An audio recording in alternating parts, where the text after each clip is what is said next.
Eu sou Luciano Maia, nascido na ilha de Parapuã, é uma ilha mítica, do Baixo Jaguaribe. Eu nasci lá há 72 anos. No que tange à literatura, eu posso dizer que muito cedo tomei contato com ela.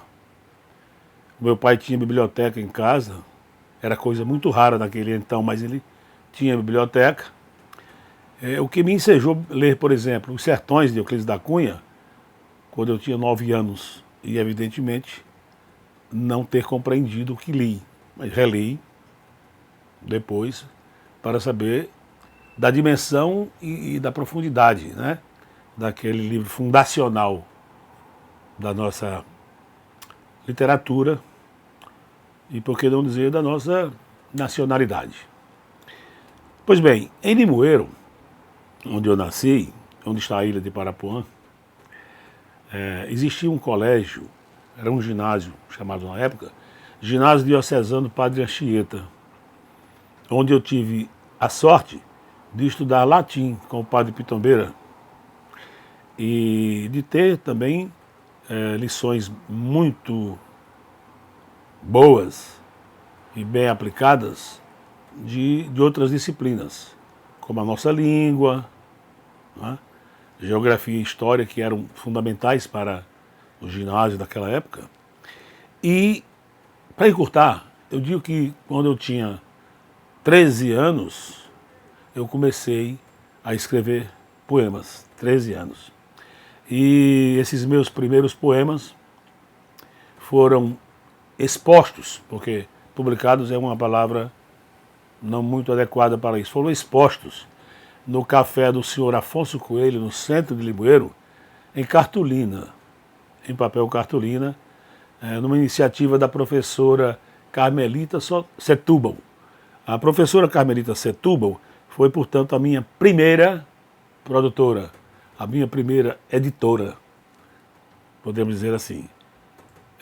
São dados que me acompanham até hoje. E devo confessar que a minha predileção por uma forma específica do poema, que eu escrevo, 99% do que eu escrevo são poemas. É o verso medido e rimado. Parece inacreditável, mas eu comecei aos 13 anos escrevendo sonetos. E hoje eu sou um aficionado irremediável, recalcitrante do soneto. Comecei a escrever isso e o meu primeiro livro só foi publicado em 1982, depois de algumas conversas com o poeta Francisco Carvalho, que é da nossa literatura exponencial. Então, nesse meu primeiro livro, editado e publicado em 82, eu reuni poemas escritos de 70 a 81 ou 82. E de lá para cá, não deixei mais de escrever. Tenho mais de 30 títulos publicados meus, além de traduções que eu tenho feito, principalmente da literatura romena. Eu ocupo a cadeira 23 da Academia Cearense de Letras, anteriormente ocupada por Florival Seraini, um linguista, né? Um filólogo, linguista, e muito acendrado pesquisador da nossa língua e da nossa linguagem. Essa cadeira tem como patrono o poeta, não popular exatamente, mas de uma vertente muito acessível, que era o poeta Juvenal Galeno.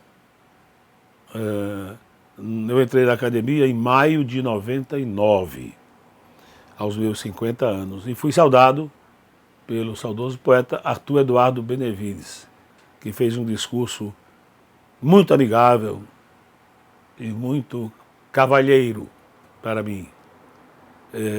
Já nos conhecíamos, o poeta Arthur Eduardo e eu, de algumas conversas sobre literatura. Eu fui um sonetista, se é que eu posso falar assim, não era exatamente um sonetista, mas fui sempre uma pessoa muito voltada para esta forma. Tanto que me tornei uma pessoa que todos conhecem, aqueles que conhecem o que eu escrevo, sabem que eu sou um cultor, né, do soneto. Pois bem, isto me oportunizou, que é um verbo que usa muito hoje, né? Isso me deu o ensejo de conhecer os sonetistas mais famosos do mundo, né? Primeiramente, os românticos brasileiros, que eram bons sonetistas, a começar por Castro Alves e até o Gonçalves Dias, que também escreveu sonetos. Passando depois depois do romantismo tardio, Fagundes Varela,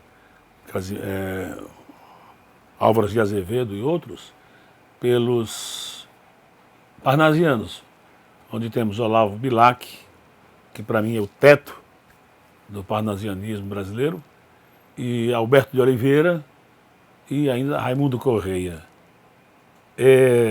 Este trio é responsável pelos momentos culminantes da poesia brasileira deste período, né? Do período do parnasianismo. Eu ousaria fazer uma ressalva para dizer que Olavo Bilac, como sonetista, ele transborda a estética parnasiana e também transborda a época em que ele criou. Depois do parnasianismo, nós temos aí grandes poetas, sonetistas do simbolismo, né? Que é uma estética não muito fácil de ser bem delimitada, porque o simbolismo trouxe alguns valores estéticos do romantismo parnasiano e já vislumbrava uma nova estética que terminou desembocando no modernismo, né? Nós temos poetas dessa época, como Augusto dos Anjos, por exemplo, que é tanto considerado simbolista como pré-modernista. Há determinadas características que nós podemos identificar em Augusto dos Anjos que acho que podem ser consideradas francamente expressionistas. É o caso de alguns personagens que ele elege e que ilusoriamente nos leva a crer que se trata dele mesmo, mas não se trata dele mesmo. São personagens que ele cria com uma conformação extremamente voltada para o expressionismo. Pois bem, e aí depois vem os poetas modernistas, alguns dos quais negaram, no início do movimento modernista, negaram o soneto. Mas basta dizer que figuras como Vinícius de Moraes, Carlos Drummond de Andrade, Manuel Bandeira e outros escreveram belíssimos sonetos. Estão inclusive reunidos num livro que eu recém lancei, chamado Odisseia do Soneto, onde eu faço um apanhado desde os primeiros sonetos escritos, ainda do século XIII, até os sonetos de agora. Mas este livro, que eu chamei Odisseia do Soneto, é principalmente uma homenagem, um tributo que eu presto a dois sonetistas nossos, o Francisco Carvalho, que é meu conterrâneo do país do Jaguaribe, né? E o Jorge Tufik, que é um fenício, que nas horas vagas é pastor de ovelhas, como ele mesmo dizia, e um sonetista emérito. Os sonetos do Jorge Tufik são a prova cabal de que ele exerce essa oficina de uma forma superlativa. Um poeta acima de qualquer suspeita, como costumava dizer o Francisco Carvalho. Poeta acima de qualquer suspeita. Pois bem,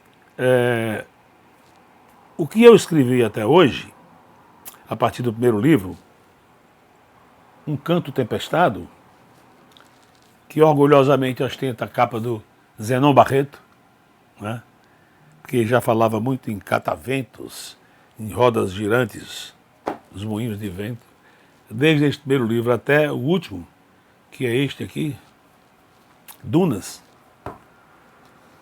que é uma reunião de 355 sonetos, entre os quais tem uns 30 ou 40 inéditos até então. Em outras palavras, eu não sabia que quando estava escrevendo os meus primeiros poemas, que ia ser considerado poeta. Poeta traduzido, né, no exterior. O meu livro Jaguaribe, Memória das Águas, que é, por assim dizer, o mais conhecido, né, de tudo que eu escrevi, é uma espécie de carro-chefe da minha produção literária.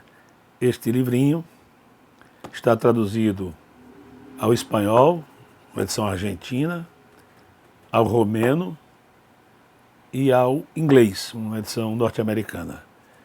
Este livrinho me acompanha de uma forma muito visceral.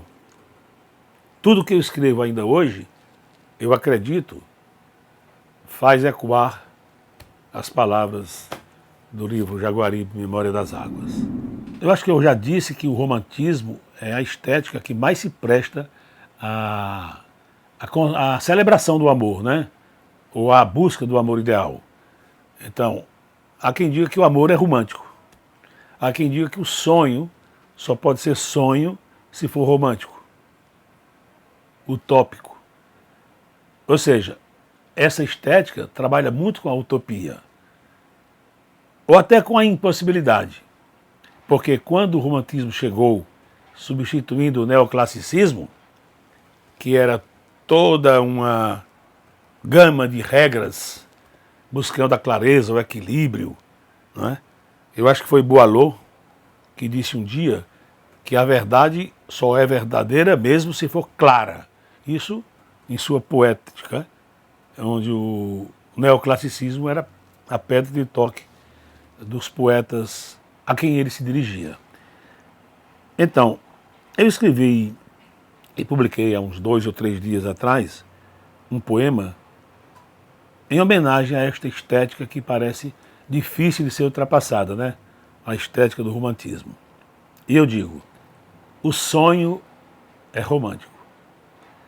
Suportando os tormentos da revolta, as garras a cravar-lhe o coração, vê-se o poeta preso a esse grilhão, invadida a sua mente e a sua porta rompida às investidas de intrusão das almas turvas, do aleijão que entorta e suprime a paixão, deixando-a morta da longa noite em meio à imensidão.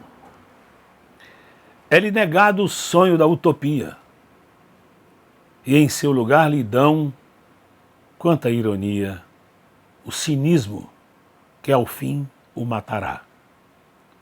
Quem não sonha, não sabe quão secreta é a grandeza de alma de um poeta. É romântico o sonho, ou não será? Falando um pouco mais da Academia Cearense de Letras, às vezes as pessoas colocam não exatamente uma questão, mas um dado da contemporaneidade, que é a cultura veiculada de forma virtual. A academia, de alguma forma, ou mesmo de uma forma muito consistente, se apetrechou para isso. Tem uma página na internet e se dá muito bem com essas novas tecnologias inseridas no contexto literário.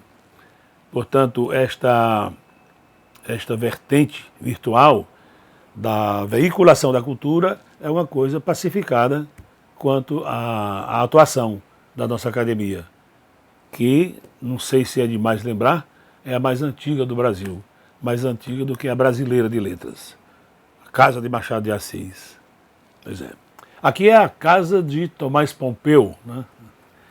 É um dos fundadores.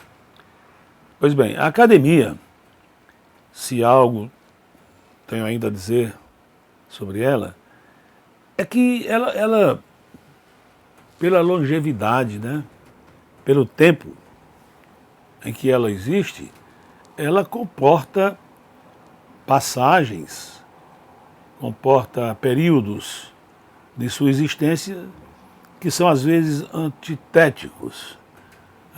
Nós tivemos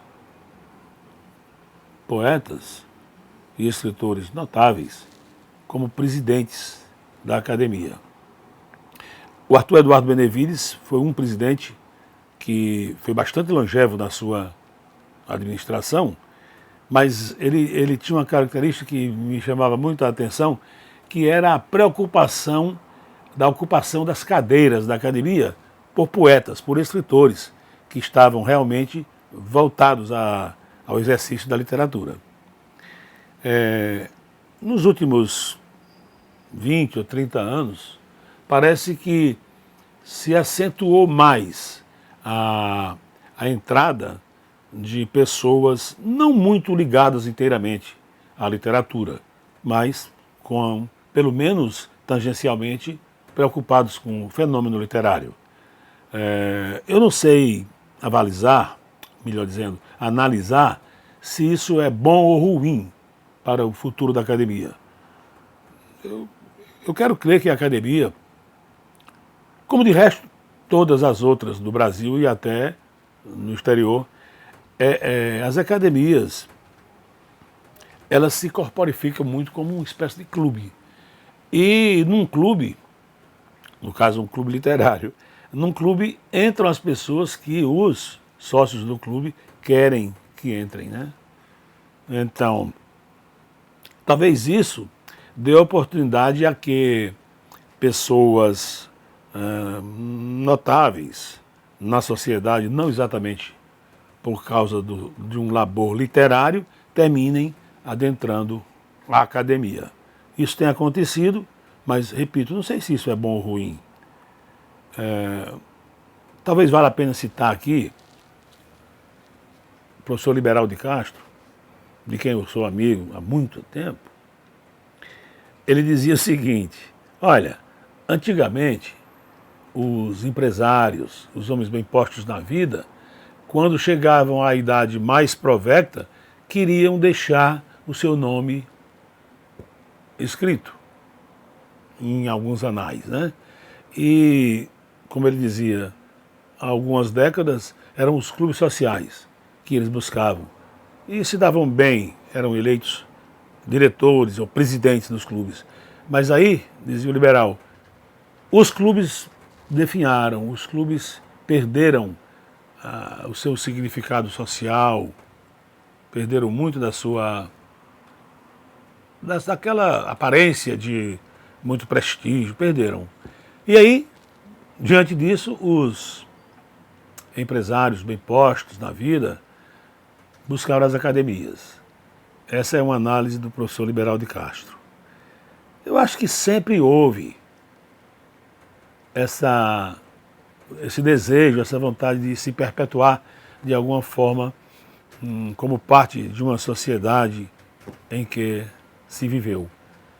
Mas essa observação do professor Liberal tem algum sentido, né?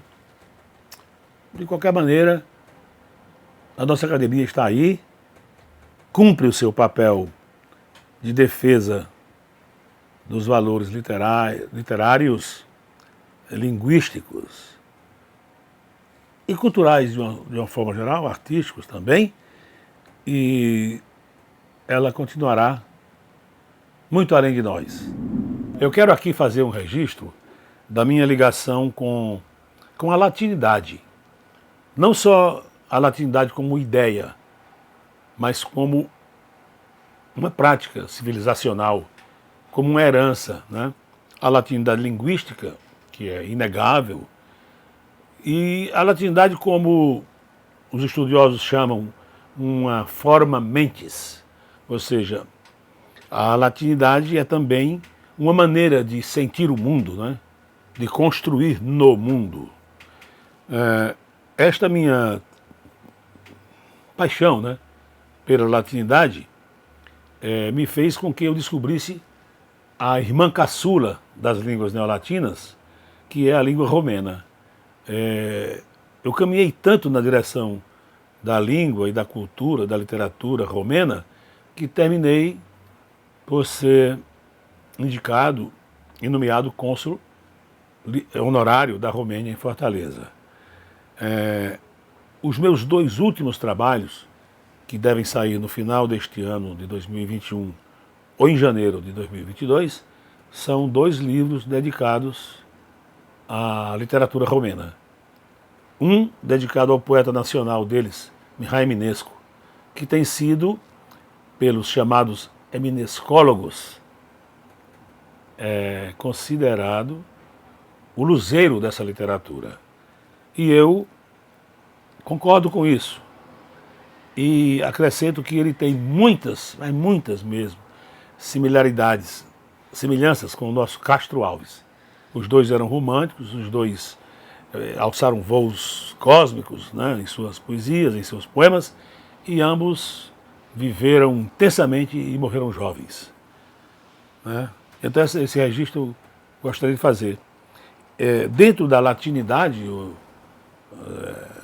dessa paixão pelas línguas neolatinas, também quero ressaltar a cultura e a literatura da Galícia, na Espanha. Estive lá por algumas vezes e terminei por escrever uns poemas em galego, lançados lá na cidade de Santiago de Compostela. Tudo isto com a guia do meu amigo Jesus Regueiro, Suso Torres Regueiro. Pois bem, feito esse registro, fico satisfeito em fazer parte desses epígonos da nossa herança cultural latina. Uma mensagem para a nova geração. Em se tratando de literatura, eu queria lembrar uma coisa muito importante. A literatura não tem prazo de validade, assim como tem um eletrodoméstico, que quanto mais recente, melhor, mais eficaz, porque junta mais tecnologia na sua fabricação. Mas a literatura não é um eletrodoméstico que tem prazo de validade, sai da moda, por exemplo, como um liquidificador ou um computador. Hoje se usa muito o termo, este computador é de última geração, como se uma geração fosse a medida para as novidades, não é? É isso, eu queria dizer aos jovens para lerem, não só os que estão escrevendo agora, os autores de hoje, mas também os autores de séculos passados, autores do século XII, XIII, XIV, cuja obra é tão importante, ou até às vezes mais importante e significativa do que se está escrevendo hoje. É esse o recado.